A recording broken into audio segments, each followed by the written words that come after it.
and welcome to today's video. Today I'm looking at these two ashtrays. So this one is from an X300 and this one is from an XJ40. Now the XJ40 one, the lacquer has started to come away, or it's certainly beginning to lift because it's quite a light sort of shade under there now.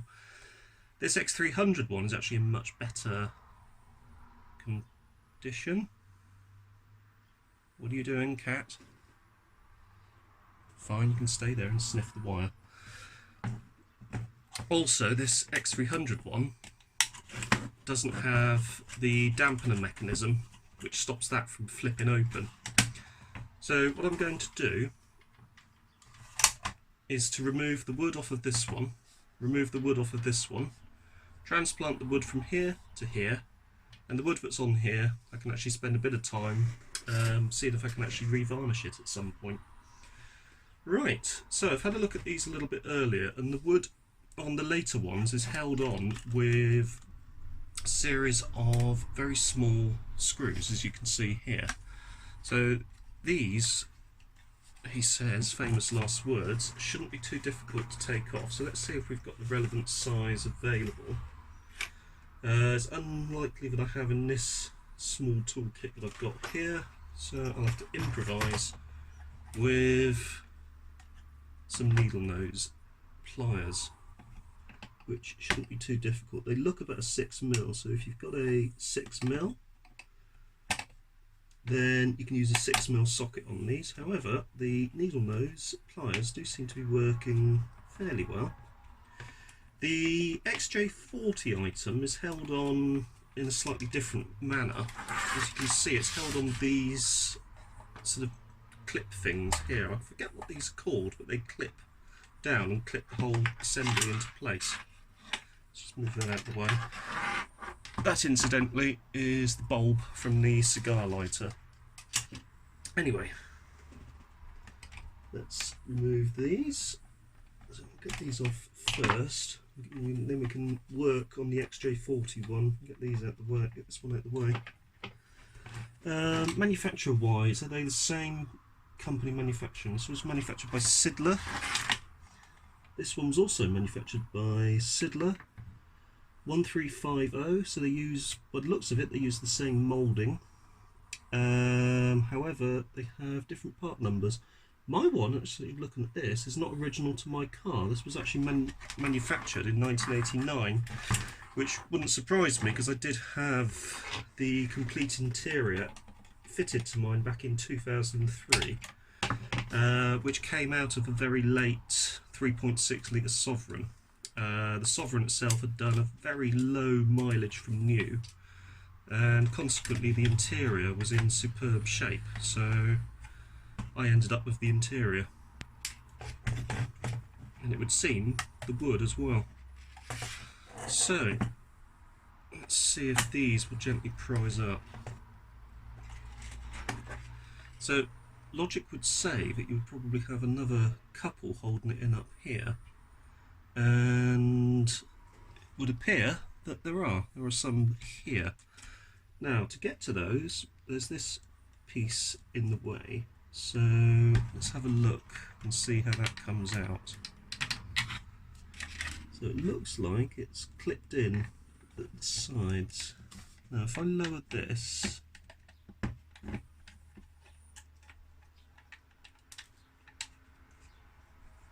there you go, it actually moves out the way.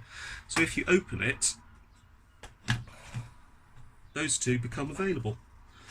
That's good. So there we are, that's that one loosened, and this one can come in as well. So let's spin those off. There we go, there's one. And oh, that one's a bit sticky.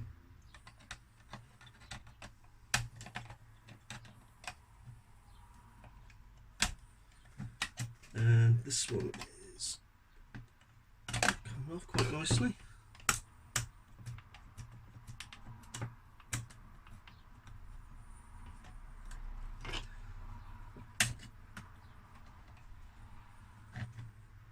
There we are. There we go. Lovely. There we are.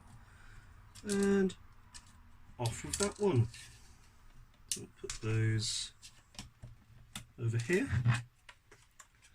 Bring that one back upright. Close that one off again. And hopefully a little gentle prise. That begins to come out. So it might be a little bit sticky in some parts, which if it is, we can use a suitable flat spatula type device to get into there. So I wouldn't use anything metal because you might damage the veneer itself, but something plastic should be good and fine for getting into there. Or if you push it from underneath,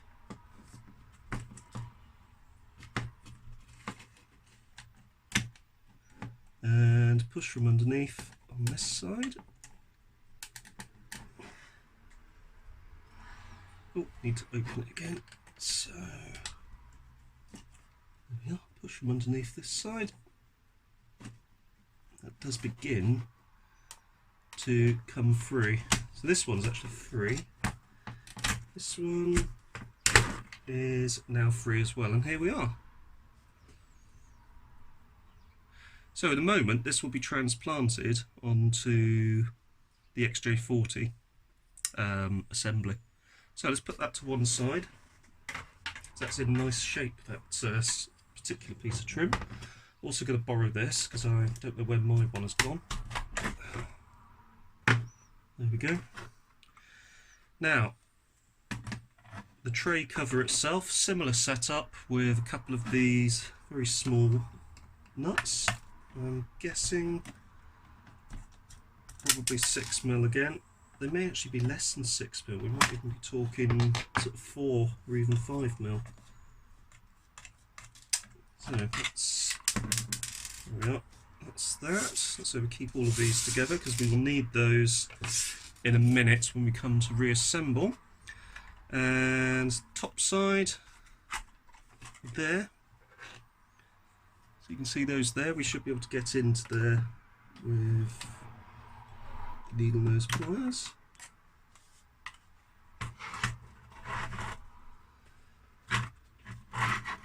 Let's try and do it from this angle.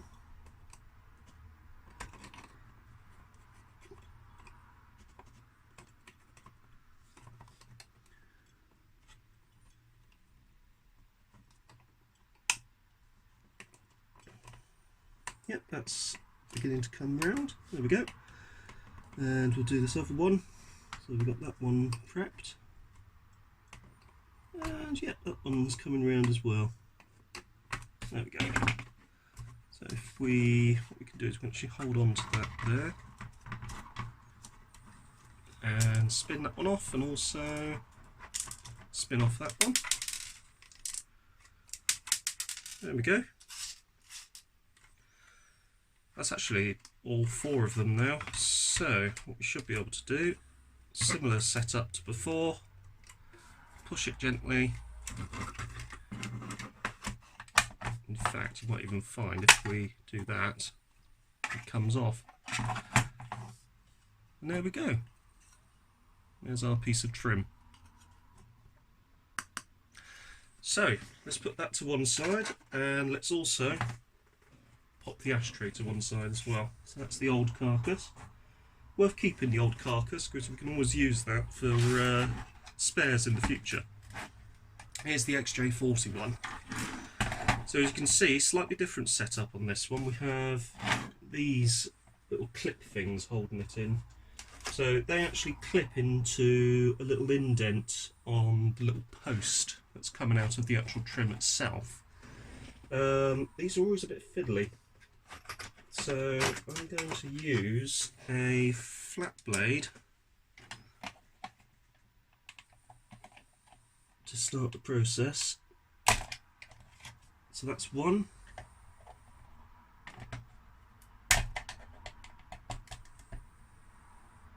You need to be careful that they don't ping everywhere, so what I like to do is sort of just put my thumb or something over them so that they don't don't go flying off into orbit, which can be a little bit irritating.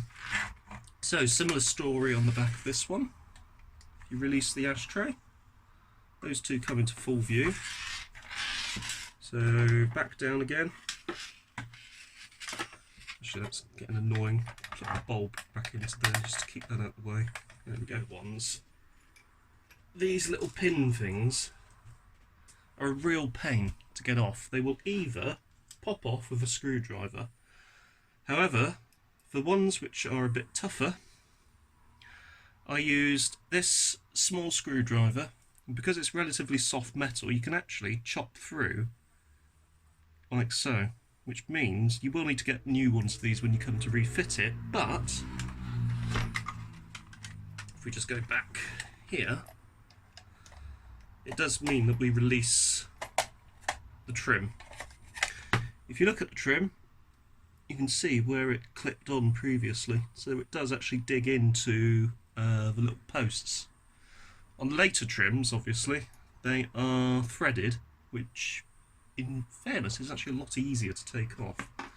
So we've got the ashtray to do now, and I'm going to attack the ashtray in a similar way that I was attacking the wood trim, and after a short while I managed to get this one off as well. So to get, let's bring them over into sight here, to get these off, it was a combination of a screwdriver, which I used to prise the smaller ones off. The smaller ones can potentially be reused, and they were on this one, so they were on the piece that goes around the outside. The larger ones, it was a combination of using a small screwdriver to tap into the slits on it to split them apart, and also using the same screwdriver to tap into the side, which once I prised them up, I was able to get the needle nose pliers underneath and then pop them off. And total process for this one took about 5 minutes, so it didn't actually take too long, so it's about 10 minutes in total to remove both pieces of trim. However, the new ones, as you can see, have a threaded fitment, so I'm hoping that these should be a lot easier. Now, if I remember rightly, these are handed into how they go in, and that's the wrong way, so up, over and down. There we go, that's in place. So what we should be able to do now is open up the ashtray lid and flip it over, and what we will do is we will install a couple of these nuts. So what I'm going to do is do it diagonally first off, so I can actually move it around to position it. So we'll start at the top here,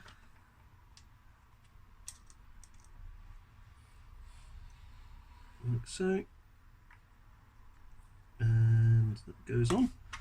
There we are, and then flip it around, and then we'll do one down the bottom there. So we might need to pop that onto the needle nose pliers, like so, and gently drop that into place if we can, like so. Prise and hold, get a finger in gently to just try and get it to catch onto the thread, which is easier said than done in all honesty.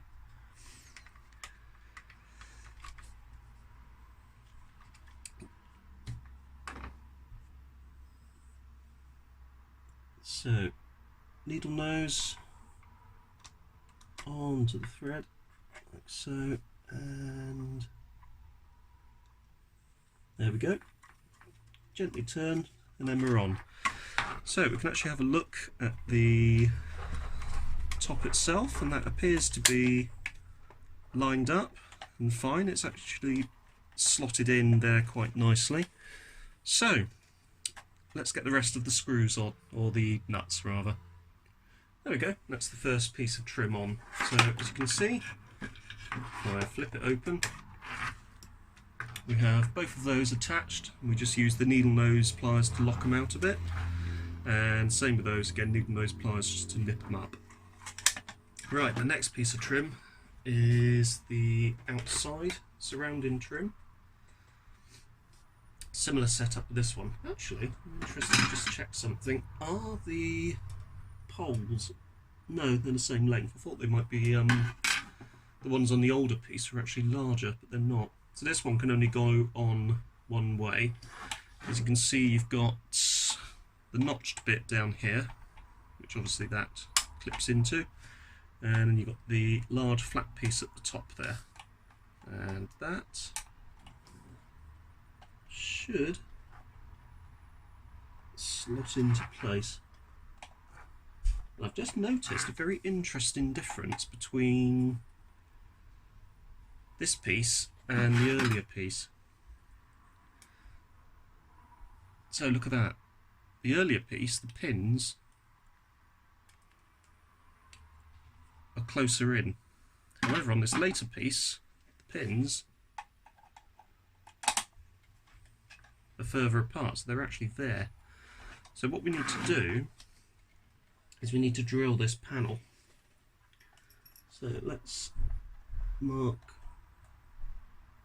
off where they are.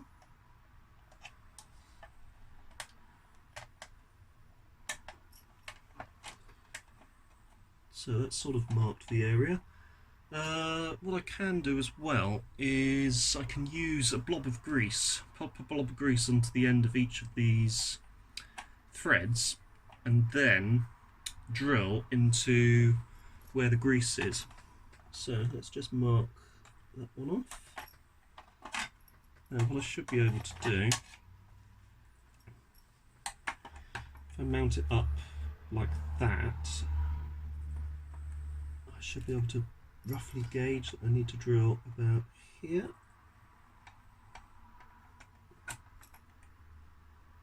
And here. So let's break out the drill and get drilling. So both the holes are drilled. What I did after I turned the camera on to pause was I actually measured the distance from here, here, here and here. So 3 points of distance. Measured the same distance to a central point on here. On the central point I basically tapped a dowel, so I used the hammer, just tapped the dowel into place to give me a point to drill. Started with a small drill bit and worked my way up to a larger drill bit. Doesn't matter if the holes are a bit large, I can washer underneath if I need to, or fit a larger nut. But the important thing is that it now goes in at the bottom and also at the top. If I turn it upside down, you can see now that I have two little holes, or two little pillars, showing through. So it should now be a case of popping on a little bolt nut and screwing that one into place. As I say, you may need to washer the area, or if you're not intending on removing the trim anytime soon, hot glue is also an option, although personally I'd go the washer approach, mainly so you can actually remove the trim again at some point in the future if you need to replace the actual ashtray itself. So whenever I do repairs, I always repair them in such a way that, and this goes with anything that I do, I always repair it in such a way that I'm going to go back in there at some point, because if I have something for long enough and I've done a shoddy bodge repair in the first place, I've got to work through and unbodge it, and that is always a pain. So do it right the first time, and subsequent times you can continue doing it right. It's a bit like if you do a service on a car and you over tighten the sump plug, which I've done before, I will admit. So because I was keeping the car for a while, rather than just, you know, say stuff the sump plug, suck up the oil through the dipstick tube, which I could have done, I actually took the time to completely drop the sump. I had sump off a spare engine and I actually replaced the sump completely. So drop the exhaust, because it was a V6, I had to drop the exhaust downpipe, so that was off both sides of the engine, that had to come down. Then I was able to drop the sump, but because the sump was full of oil, that was quite fun, so newspaper everywhere. Underneath the car, once I got all the sump nuts off, the oil actually helped weigh the sump down to bring it down for me.